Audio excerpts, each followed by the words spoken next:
from Under Stage Lights, and I'm here with part of K Monday. Can you introduce yourselves along with the instrumental playing? My name is Mike, and I play guitar for Hey Monday. The countdown has definitely started towards the release of Keep It All. Do you feel that you did anything different on this EP than on Hold On Tight? Yeah, we did a lot of stuff different. Like, the songwriting is different, it's a little bit more, the music's a little bit more dynamic.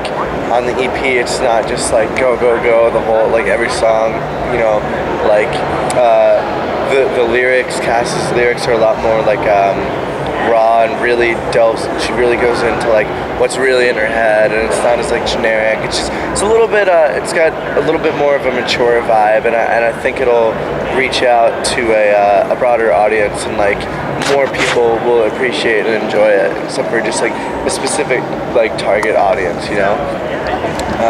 We used a bunch of different gear on this album to record. It was just a more mature process. What is your favorite song off the new album? My favorite song off the new album is Wish You Were Here. What does your writing process look like? Do you find it easier to write songs on tour or in the studio? It's hard because we're on tour so much, and when we're on tour we're usually very busy, so to try and find, sometimes like we'll sit around in like the back lounge or something with an acoustic and write that way, but most of the songwriting gets done like on little breaks here and there. Sometimes we write in the studio. It really just all depends on the vibe, how things are going. What is the weirdest thing that a fan has ever done or given to you? The weirdest thing a fan has ever done or given to me. Any stalker stories? Yeah, sometimes there are kids that are like really, really, really into the band, but they get like, and we're always hanging out with everybody and stuff. But some kids take it as like up to like this next level thing where they're like, everywhere you go, they're like right there behind you, and like you're trying to talk to other kids, and they pop up and like answer your questions for you, and it's like, whoa, all right, like, you know what I mean? But I've never really got weird things. I've gotten a lot of really cool things. Like one time, this girl for my birthday gave me a Batman Build-A-Bear named Paco, and that was really cool. Another time, I got like this big blue elephant like head that was an iPod, and the ears were speakers. So we've gotten a lot of cool things, but you know, sometimes we get like funny gag jokes and like weird things like that, but you know. Do you guys have any pre-show rituals that you'd like to share with us? Yeah, we before every show, it's about like 5 minutes before we go on stage, and we all have our guitars and stuff, and we do like this chant. We go like, hold on tight, we hold it down, and we go around in a circle and then go down. And yeah, it's just like our pre-show thing. What is the most embarrassing thing that you've done on stage? Said or done? The most embarrassing thing I've done on stage is probably we played this thing in Seattle this past year called the Christmas Bash.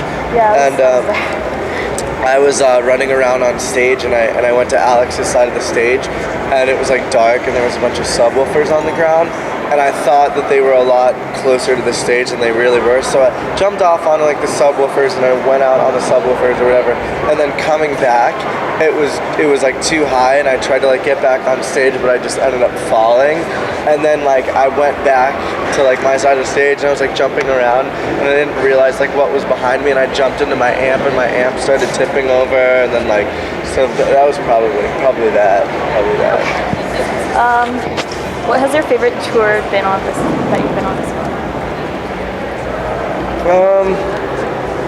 It's hard to pick a favorite one because every tour has its own little thing. I mean, Warped Tour has been awesome, but probably the Believers Never Die tour is my favorite. The Fall Out Boy tour that we did last May.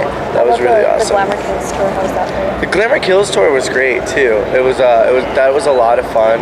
Other bands on that were really fun, but for some reason, there's one tour that if I had to choose, I would say The Believers Never Die. That was a lot of fun. What was your favorite memory from this tour? Favorite memory from this tour? There's been our hometown show was incredible. Just like the days where there's like so many kids and kids are just going crazy. Like Chicago was incredible. Our hometown show was incredible. Boston was incredible. So probably those just 3 shows, just like being able to get on stage and play for all these kids. Because it's like when you play Warped Tour, the kids that are there are the kids that want to see your band. Like a lot of times when you're playing tours with like the Glamour Kills tour, there was kids that were there to see us, but there was kids that were also there to see other bands too, not just us. But like something like Warped Tour or a festival, the crowd that's there are kids that came to see your band. You know what I mean? Like your draw. So it's like when we have days where there's like thousands of kids watching our set, like going crazy, like that's the best. And like Chicago, it was like that, and Boston, it was like that, and Florida in West Palm. You guys played at the Gorge yet? No, I've heard a lot about that. That will be a good show. That's what I've heard. I've heard a lot about the Gorge. That's in Washington. Yeah, right? George Washington. Right. Yeah. What can fans expect from you after the release of the album? After the release, we're just gonna be pushing the EP real hard, and then tour. We had a big fall tour lined up, but it's not announced yet, so I can't talk about it. But it's gonna be cool. Okay. I promise. Do you have any last thoughts for the fans? Just thank you guys, because if it wasn't for you guys, we wouldn't be able to do what we're doing. So we owe everything to you guys. That's good. Yeah.